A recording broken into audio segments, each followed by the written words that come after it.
secara umum masyarakat yang pertama susah untuk menerima kebijakan terkait dengan pemblokiran rekening yang selama 3 bulan tidak aktif.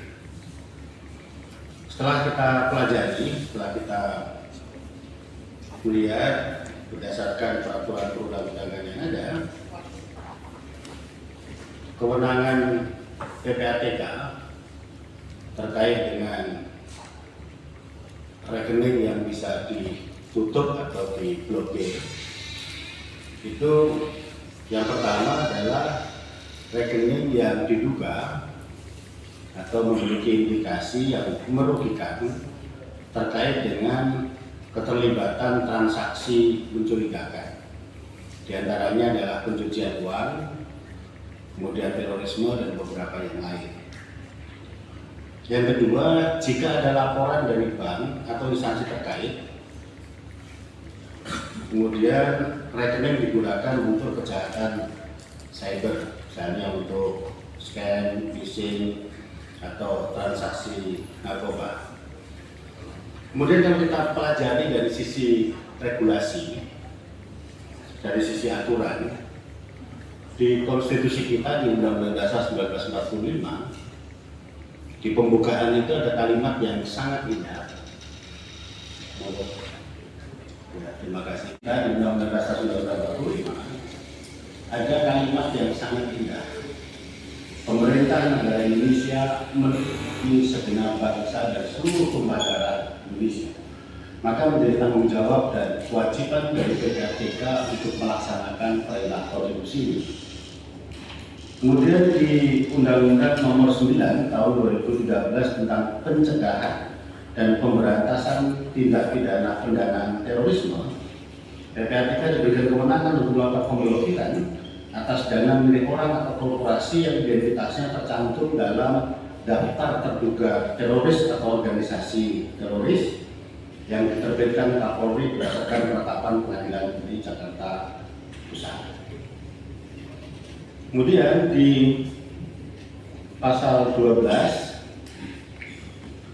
ayat 2 lebih banyak yang saya kirim, peraturan PPATK nomor 18 tahun 2017 tentang pelaksanaan penghentian sementara dan penundaan transaksi oleh penyedia jasa keuangan mengatur penundaan transaksi atau pemblokiran hanya dapat dilakukan jika terdapat, ya, hanya dapat dilaksanakan jika terdapat satu, dugaan penggunaan harta kekayaan yang berasal dari hasil tindak pidana. Nomor dua, rekening digunakan untuk menampung hasil tindak pidana atau terdapat penggunaan dokumen palsu. Maka secara umum jika ada tindak pidana, maka dia bisa diblokir berdasarkan ketentuan peraturan perundang-undangan yang ada. Oleh karena itu, pemblokiran secara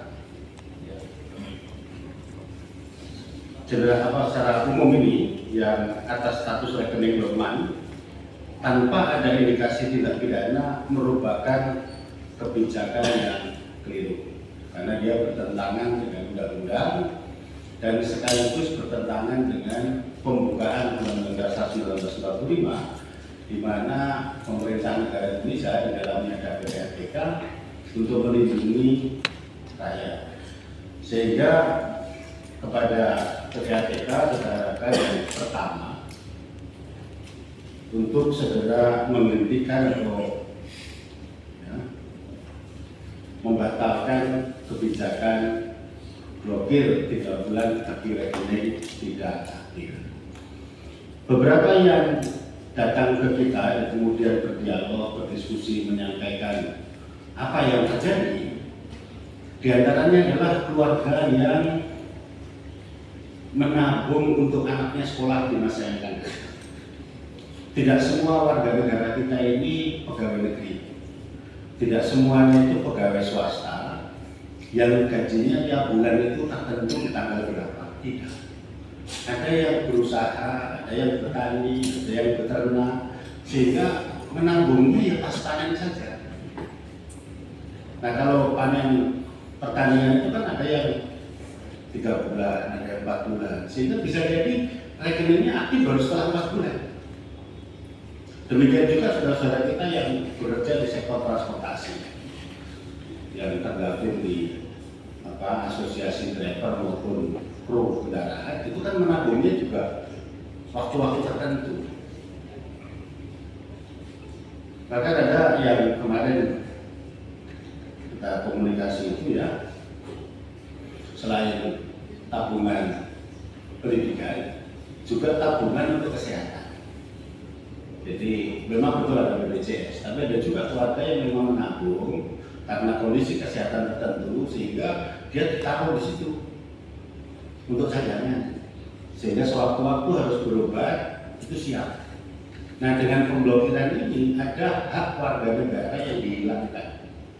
Yang pertama adalah hak untuk mendapatkan penjelasan mengapa rekening saya diblokir, hak untuk mengklarifikasi dari mana sumber dananya. Kan ini tidak menghitung jumlahnya berapa. Pokok 3 bulan ditutup, pokok 3 bulan ditutup. Nah ini saya kira beberapa hal yang penting, dan kita juga akan komunikasikan dengan teman-teman di Jakarta untuk bersama-sama menyuarakan ini. Ya. Dan ini menjadi tantangan tersendiri bagi PPATK untuk bisa bekerja sama baik dengan Kementerian Keuangan, dengan OJK maupun Bank Indonesia atau perbankan yang lain. Nah saya kira itu beberapa hal yang terkait dengan penutupan rekening Dorman yang 3 bulan ini dianggap tidak ada aktivitas. Sejatinya itu tidak ada rekening yang tanpa aktivitas. Kenapa? Ada uang administrasi dari perbankan. Jadi dulu kita nabung, tiap bulan itu kepotong uang administrasi, artinya ya ada bunga, artinya rekeningnya aktif. Tapi kalau aktif itu pengertiannya adalah ada tabungan atau tidak, diambil atau tidak, ini persepsi yang menurut saya perlu disamakan. Jangan sampai kemudian masyarakat dirugikan ya, karena kebijakan yang tidak berdasar pada undang-undang dan sekaligus kebijakan yang tidak mengerti amanat penderitaan rakyat. Ini beberapa hal yang bisa kami sampaikan kepada teman-teman, dan kita membuka diri seandainya ada masyarakat yang kemudian dihadapkan pada berbagai persoalan yang ada ini, khususnya di dalam mengelola rekeningnya. Kan tidak bagus juga kalau kemudian ada persepsi negatif ketika rekeningnya diblokir, karena memang di peraturan undang-undangan itu hanya bisa diblokir jika, dan saya sampaikan, terlibat dalam transaksi mencurigakan, ada pencucian uang, ada fraud, ada terorisme dan lain-lain. Kemudian juga ada laporan dari bank atau instansi yang lain, bisa OJK, bisa KPK, bisa polisi dan seterusnya. Kemudian rekening juga digunakan misalnya untuk kejahatan cyber, untuk kejahatan narkoba dan lain-lain. Ini kan tidak, kan masyarakat tidak salah apa. Dan teman-teman bisa katakanlah bisa melakukan pendalaman pada masyarakat yang ada untuk kemudian menggali saudara-saudara kita yang petani, yang pedagang dan seterusnya, yang mereka sehari-hari bekerja keras untuk keluarganya. Kemudian karena 3 bulan tidak ada aktivitas yang diblokir, menurut saya ini sangat tidak bijak. Jadi PPATK harus kembali ke jalannya, ya. PPATK harus kembali ke peraturan perundang-undangan. Laksanakannya ini sudah dengan peraturan perundang-undangan yang ada. Kalau mau ada langkah-langkah lain, ya saya kira masyarakat bisa kemudian mengambil langkah hukum atas proses ini. Terima kasih.